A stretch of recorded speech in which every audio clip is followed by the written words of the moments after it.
Leprosy. Leprosy వ్యాధిని కుష్టు అంటారు. మైక్రో బ్యాక్టీరియం లెప్రే క్రిమి వల్ల ఈ వ్యాధి వస్తుంది.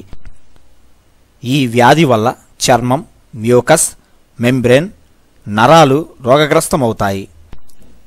లెపర్సీ రావడానికి కారణాలు: లెపర్సీ రోగులతో కలిసి చాలా కాలం జీవించడం, లెపర్సీ వ్యాధి క్రిమి ఉన్న దుమ్ము ధూళి రేగి ఊపిరి ద్వారా లోపలకు చేరడం, వ్యాధి నిరోధక శక్తి తక్కువగా ఉండడం, వ్యాధి క్రిములు శరీరంలోకి ప్రవేశించిన తరువాత 2 నుంచి 7 రోజులలో వ్యాధి లక్షణాలు బయటపడతాయి.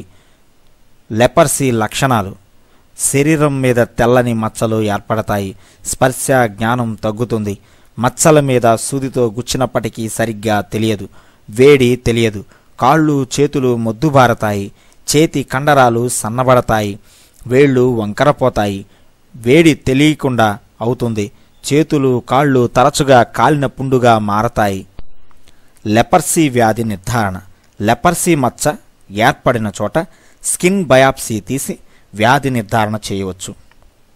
లెపర్సీ బ్యాక్టీరియాని స్టెయిన్ చేసి చూడవచ్చు. లెపర్సీ చికిత్స: డాప్సోన్ 100 mg రోజుకొకసారి చొప్పున కనీసం 2 సంవత్సరాలు వాడాలి. రిఫాంపిసిన్ 600 mg చొప్పున నెలకొకసారి వాడాలి.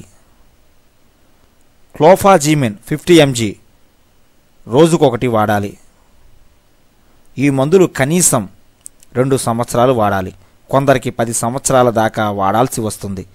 లెపర్సీ వల్ల అంగవైకల్యం ఏర్పడిన వారికి శస్త్రచికిత్స ద్వారా లోపాన్ని సరిదిద్దవచ్చు.